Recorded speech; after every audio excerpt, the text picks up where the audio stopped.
کوئی نہیں آ سکے گا۔ مسجد نبوی کے مینار سر اٹھا اٹھا کر رئیس القلم کے قلم پہ قربان جائے، اللہ ان کی مزار پہ رحمت و نور کی برسات کرے۔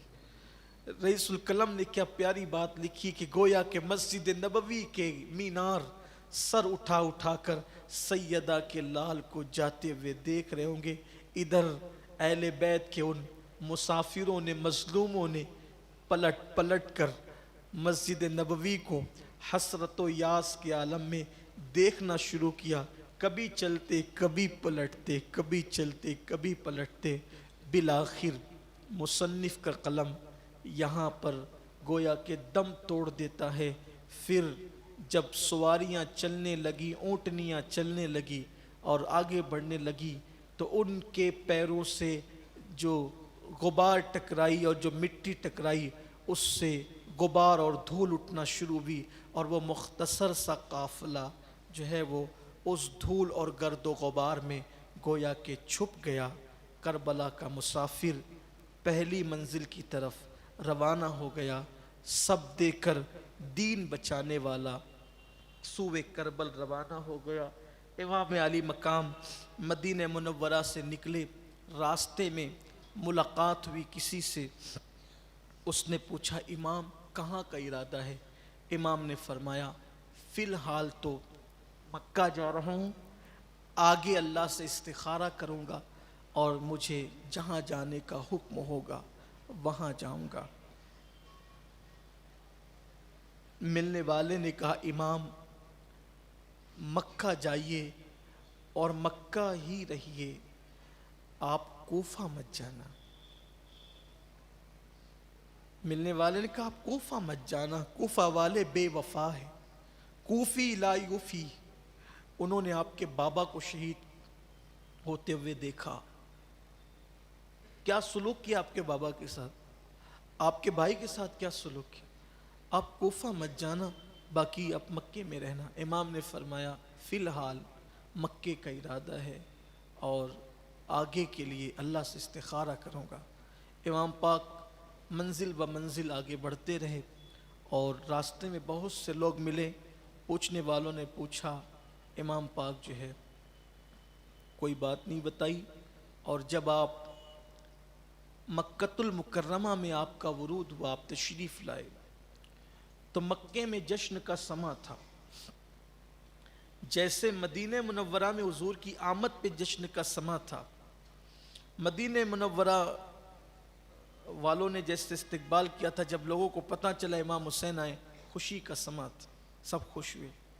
امام پاک مکہ پہنچے، مکہ پہنچ کر ان کا تو خود آبائی مکان وہاں پر تھا، تو مورخوں نے لکھا ہے کہ جہاں پر حضور اکرم صلی اللہ علیہ وآلہ وسلم اور بنو ہاشم کے مکانات تھے، ان کے مکانات اب بھی تھے، تو وہاں رکے امام پاک۔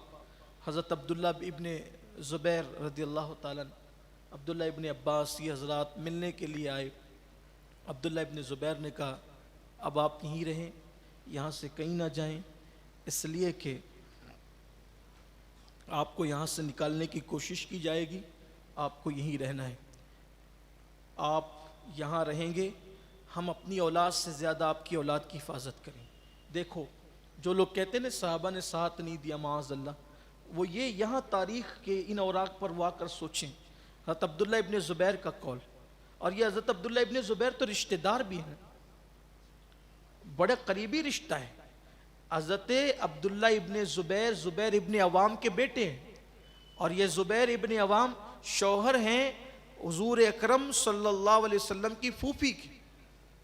زبیر بن عوام حضرت صفیہ کے شوہر ہیں، اور یہ بیٹے حضرت زبیر کے، زبیر بن عوام کے بیٹے ہیں۔ کتنا قریبی رشتہ ہوتا ہے۔ تو حضرت عبداللہ بن زبیر نے کہا ہمارے بچوں سے زیادہ آپ کے بچوں کی حفاظت کریں گے، ہماری جانوں سے زیادہ آپ کی جان کی حفاظت کریں گے، اپنی دولت آپ پہ نثار کر دیں گے، آپ کو یہاں سے کہیں نہیں جانا، مکے والے آپ پہ سب کچھ نثار قربان کر دیں گے۔ امام پاک جب مکہ آ گئے، اب چرچے ہونے لگے کہ امام حسین مدینہ شریف چھوڑ کر مکہ شریف چلے گئے۔ کوفیوں کو پتہ چلا تو کوفی سلیمان بن سرد، اس کے گھر پر جو ہے وہ